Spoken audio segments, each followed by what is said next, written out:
कागा काको धन हरे कोयल काको दे, और मीठा वचन सुनाए के जग अपनों कर ले। मेरा मानना यही है कि इस धरती में सबसे बड़ा धन यदि कोई है तो मीठी वाणी है।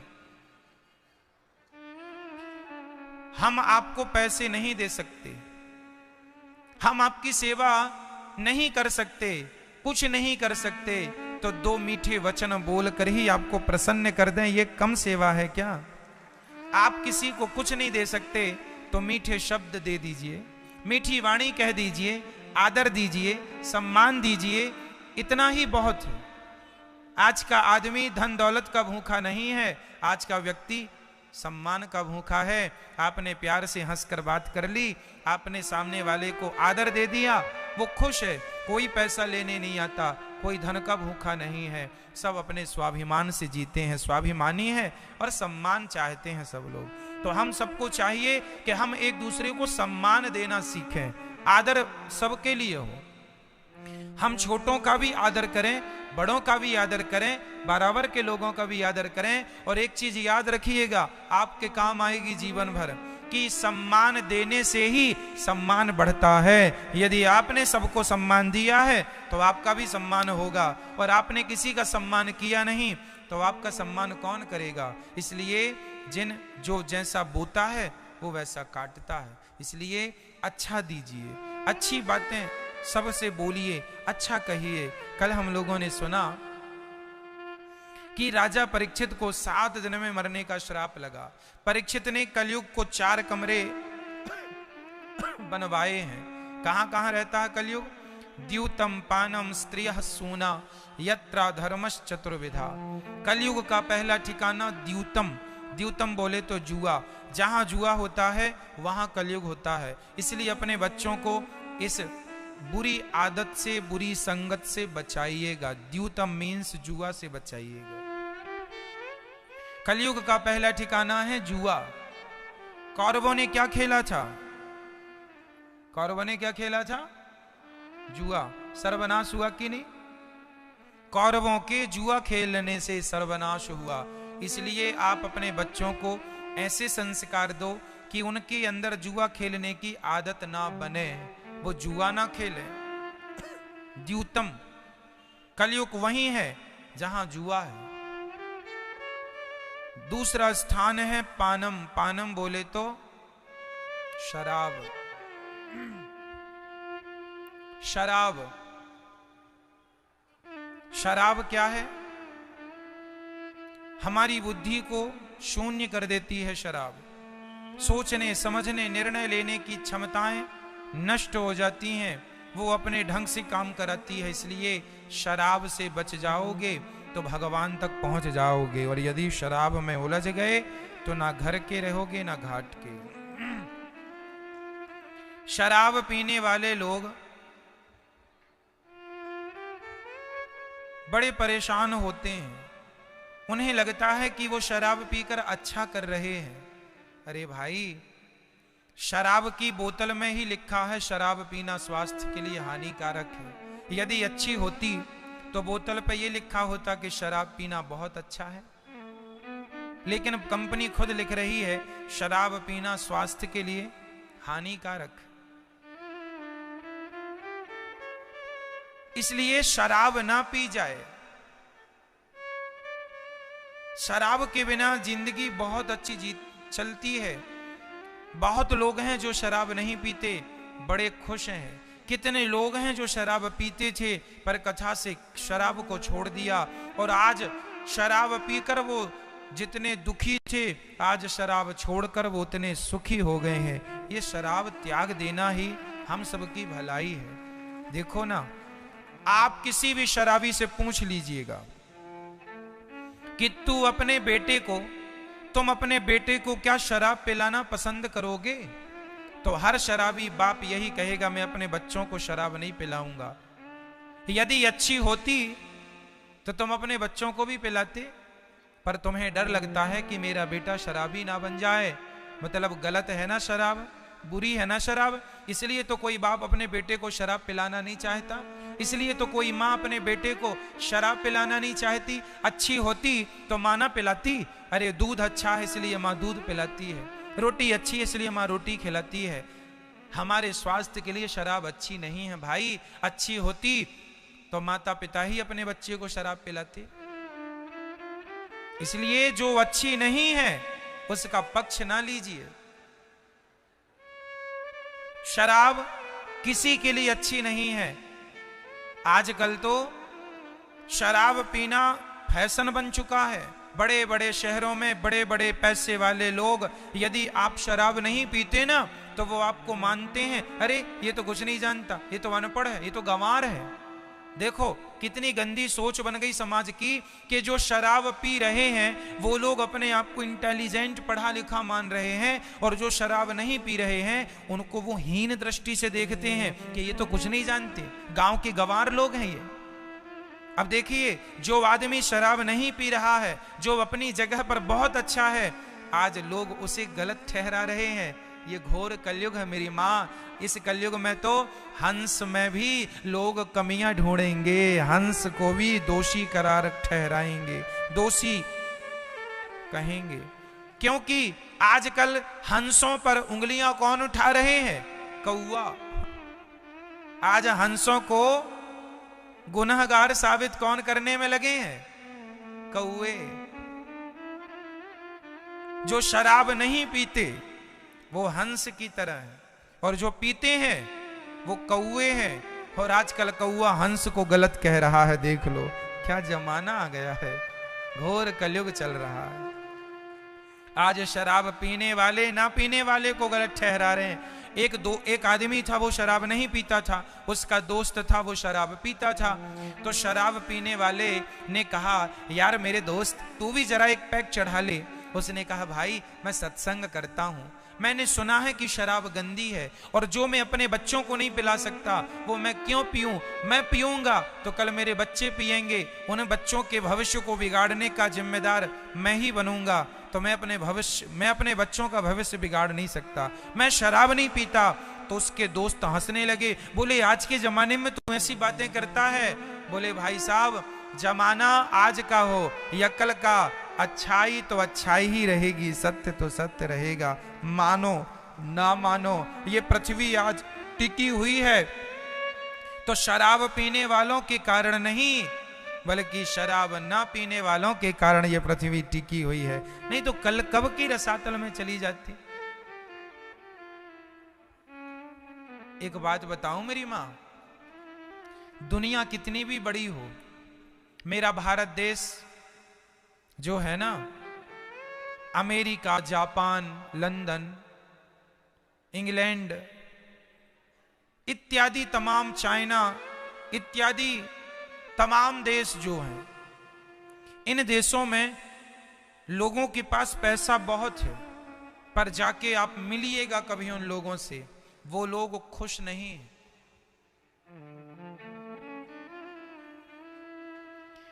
विदेशों में बहुत पैसा है, विदेशों में बहुत पैसा है, पर वो लोग खुश नहीं हैं, प्रसन्न नहीं हैं। क्यों नहीं है? क्योंकि उनके पास पैसा तो है पर सत्संग की सुविधा नहीं है जो आप लोगों के पास है। उनके पास आध्यात्म दृष्टिकोण नहीं है, आध्यात्म नजरिया नहीं है। पैसा तो है, खूब कमाते हैं, उनका पैसा किस लिए है वो भी मैं आपको समझाता हूं। विदेशों का कल्चर क्या है, विदेशों की सोच क्या है, वो मैं आपको समझाता हूं। विदेशों में, बड़े बड़े देशों, भारत को छोड़ बाकी सभी देशों की मैं बात कर रहा हूं, भारत को छोड़ सब देशों की बात है। विदेशों में, वहां पर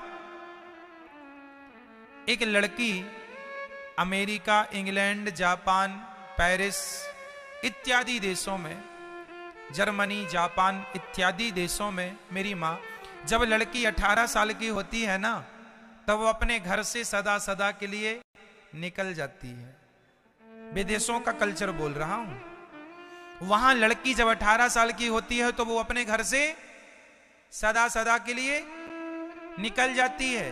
कहां चली जाती है? आजाद हो जाती है। आजाद। अब वो कहीं भी जाए, किसी भी लड़के के साथ रहे, किसी से भी संबंध बनाए, वो आजाद हो गई।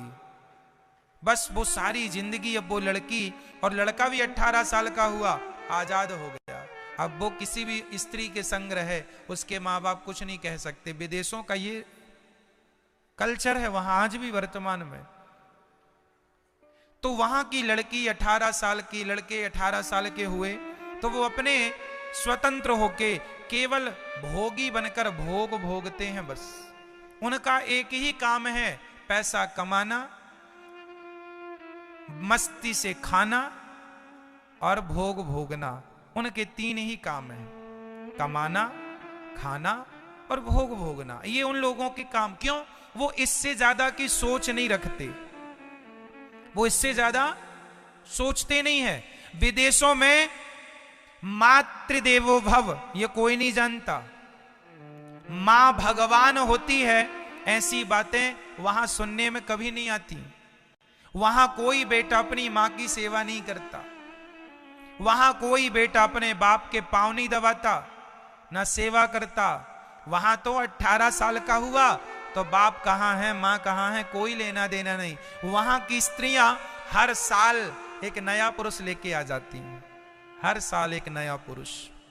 वहां के पुरुष हर साल एक नई स्त्री लेकर के आ जाते हैं। ये वहां का कल्चर है। जबकि हमारे भारत का कल्चर है, हमारे यहां एक ही स्त्री, एक ही पुरुष अपने पति और अपने पत्नी के साथ 7 जन्म बिताने की कोशिश करती है, 7 जन्म निभाने की का संकल्प लेती है। एक ही पुरुष के संग, एक ही स्त्री के संग सारी जिंदगी गुजारते हैं, वो भी खुशहाली से, प्रसन्नता से। क्यों? क्योंकि वो लोग भोग को प्रधान रखते हैं। उनके जीवन में भोग प्रधान है और हमारे जीवन में हम रिश्तों को प्रधानता देते हैं। रिश्तों में रह करके हम परमात्मा की ओर, हम भगवान की ओर बढ़ते हैं। क्योंकि वो लोग नहीं जानते, वो लोग तो यही जानते हैं कमाना, खाना और भोग भोगना। वो नहीं जानते कि ईश्वर क्या है, वो नहीं जानते भगवान क्या है। उन्हें नहीं पता कि इस धरती में हमारा जन्म क्यों हुआ है। वो तो अपनी मस्ती में केवल मस्त रहना जानते हैं। जबकि हमारी भारत भूमि ये ऋषि मुनियों की भूमि रही है। हमारे यहां कुंभ लगते हैं, प्रयागराज में, हरिद्वार में, नासिक में और उज्जैन में। हमारे यहां ऋषि मुनियों की ये धरती है। साधु संत हम लोगों को बताते हैं कि बेटा मर जाओगे, भोग भोगना तो देखो कुत्ता भी जान रहा है, बिल्ली भी जान रही है, क्या तुम ये करने आए हो? अरे मनुष्य का शरीर बार बार नहीं मिलता, इस शरीर से भगवान को पालो। भोग तो हर योनि में मिलना ही मिलना है। कुत्ते भी भोगी होते हैं, बिल्लियां भी भोग भोग लेती हैं। अरे चिड़िया पशु पक्षी भी खूब भोग जानते हैं। हम मनुष्य हैं, हम भोग प्रधान नहीं, भक्ति प्रधान हमें बनना है। हम भगवान को पाने आए हैं, हमारा उद्देश्य ईश्वर की प्राप्ति है। हमारे यहाँ माँ को भगवान का दर्जा दिया जाता है। हमारे भारत में माता को किसका दर्जा दिया गया? बोलो मेरी माँ। माता को किसका दर्जा? भगवान का। पिता को किसका दर्जा? भगवान का। और पत्नी को किसका दर्जा? पत्नी को देवी का दर्जा दिया गया। पति को भगवान का दर्जा, देवता का दर्जा दिया गया। हमारे यहाँ नदियों को माता का दर्जा दिया गया है। हमारे यहाँ पीपल की पूजा होती है, नीम की पूजा होती है, वट वृक्ष की पूजा होती है। हमारे यहाँ जिन पत्थरों पर लोग पांव रख के अपने जूते का बंध बांधते हैं, हम लोग उस पत्थर को भी भगवान मानकर पूजते हैं। हमारी श्रद्धा इस धरती में सबसे श्रेष्ठ श्रद्धा है।